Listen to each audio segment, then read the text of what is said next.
ball, RJ. Mel Kiper Jr.'s player profile. When you look at Rodney Anderson, it wasn't for the durability question. He would have been one of the top 3 to 4 running backs in this draft. He's got enormous talent, runs hard, physical presence running the football, has enough bounce and enough quickness as well. The only issue is, can you play a full season? Can Rodney Anderson stay healthy in the NFL, which was not the case at Oklahoma? Profile, R.J. Young. What he lacks in size, he makes up for in wit. Tell you a guy who's never hurt. Who does His work ethic. Who does a video. Relentless. Does a video every day. Every day. How many videos do you have in the can, RJ? Like, you're ready for. Like, do you have a video in case Lincoln Riley leaves for the NFL just ready to go right now? Do you have an obituary? Wait, I'm not even going to go there. Yeah, I know. That's common.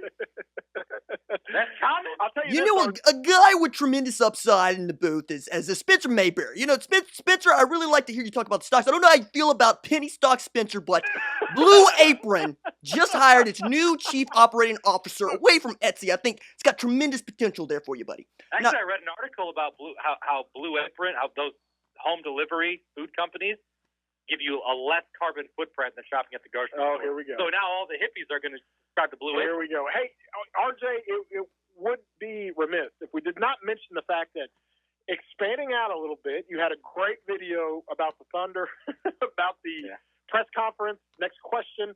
More of that. Not saying less of OU, but just saying, hey, we're going to double you up because you need to do more of that stuff. Twice as many videos. You did make a video. Look, we've been talking about is it a smoke screen, the non-smoke screen? Arizona Cardinals with Kyler Murray. You did an interesting take on it with, hey, you got to look at the cap situation because they do have a quarterback they just drafted on the books right now, which does make it a little bit harder. I'm not saying they won't or they should draft Kyler Murray, but just another thing for them to consider. Yeah, well, I mean, this cap raised to $197 million. And if you want to move Josh Rosen, that comes with a dead cap hit of about $14 million. And they only have about $11 million to move with. And if you want to sign a number 1 overall pick, Kyler Murray or otherwise, that's a $6.4 million cap hit.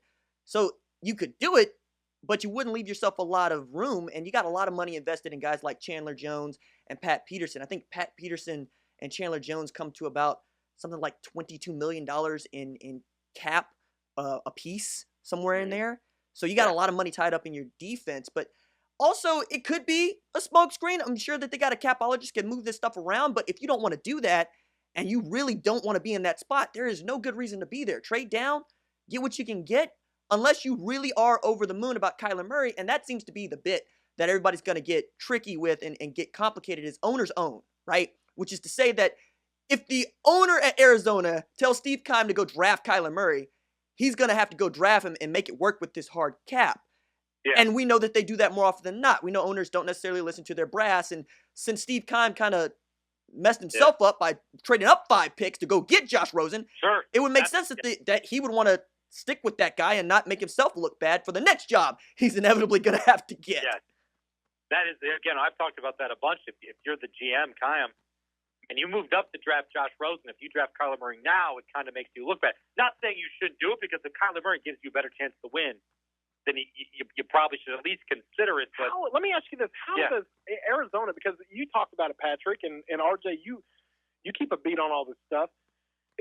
Compared to the roster, last year when we were talking about the Cleveland Browns taking Baker Mayfield, the Browns roster was so much better. I mean, deeper. They drafted well for a few years. They had a lot of pieces, and they weren't up against it on the cap. How is Arizona, because the roster's not that good, and how are they maxing out on the cap?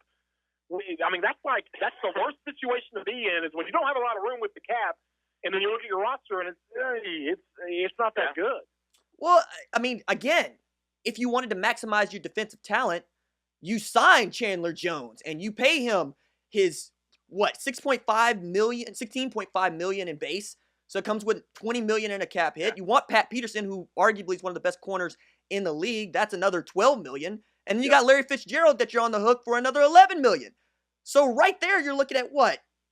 $50 million plus of $197 million that you get to spend? So, I mean, if you want to take shots at him, sure. But are you going to trade Larry Fitzgerald? No. You're going to get rid of David Johnson? Absolutely not. Do you want to get rid of Chandler Jones and Pat Peterson? No, your defense is already sorry, right? So, I mean, there's your answer for where your money goes. But also, you have that's your top 51. So in your top 51, you probably have $22 million that you can move around, meaning of your 51, 53 guys that you're going to put on the roster. But you're going to have to get really, really artistic with the way that you're going to try to build out your roster if you want to go get Kyler Murray, when the simplest thing seems to be teach Josh Rosen the system, try to make him marketable, and get him an offensive line to go out and win some games, because no matter how you look at it, they're going to be pretty bad next year, especially if they don't shore up the offensive line. So, I mean, if you're asking how their accounting's working, I can give you that answer, Austin, but I can't tell you what their thinking was like when they made those moves. Hey, it's interesting. We've talked about this a little bit because I think we did. And we've seen things, hey, if Arizona doesn't take Kyler Murray, where does he end up?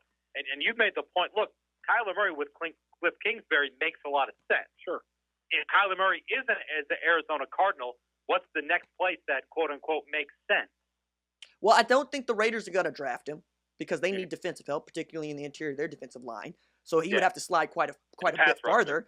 I think we've all kind of discussed how the Giants just won't do him because he doesn't fit into George Young's playbook, and okay, whatever.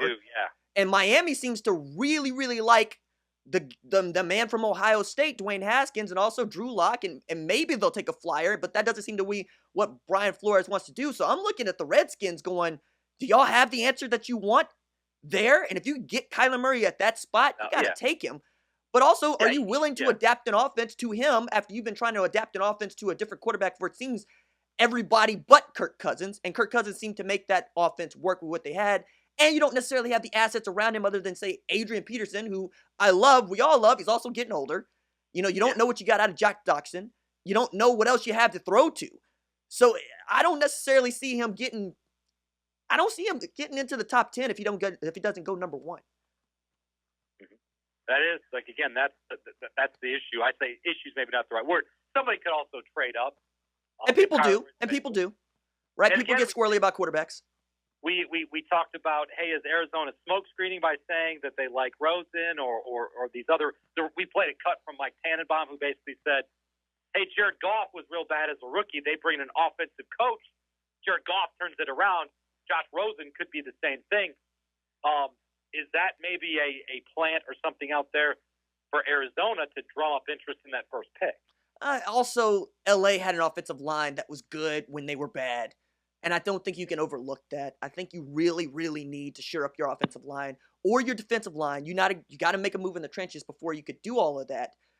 But I'm less enthused with what's going on with Kyler Murray right now. And I think the clip that you played before is where my head is.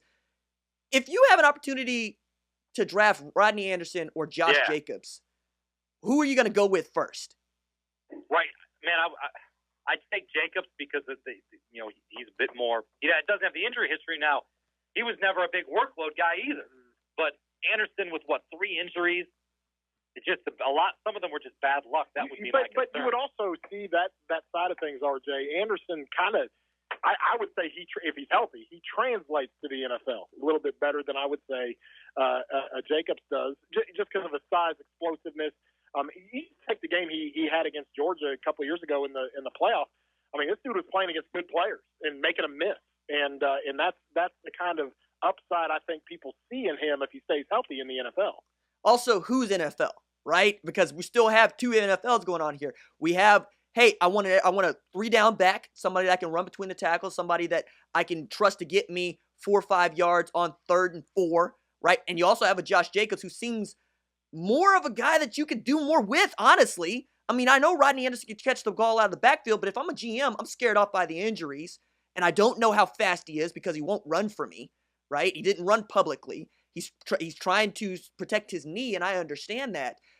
But I looked at what Josh Jacobs did in the Orange Bowl, and I looked at what Josh Jacobs did against Georgia, and I feel good about Josh Jacobs. I also feel really good about Justice Hill, and I think those are your 3 best backs outside of perhaps maybe Miles Sanders, and I know David Montgomery's moving up the board, but as it's a weak running back draft, it also seems to be a pretty good running back draft because you could pick either one of those guys, all 5 of them, honestly, and feel good about it depending on who you are. Now, if you want to run something like what they got going on at New York, you're probably going to want Rodney Anderson. If you want to run something like what they got going on in L.A., you're probably going to want Josh Jacobs. And I think that's what the question is. What kind of NFL offensive team are you going to be? Are you going to be what we construe as the modern version of it, or what we construe as the aughts? 05, 06. We're going to still have our three-down back like an Ezekiel Elliott, and we're going to try to build around that guy. Excellent as always, man. We'll chat on Thursday, draft day. Hey, appreciate it, fellas. All right, buddy.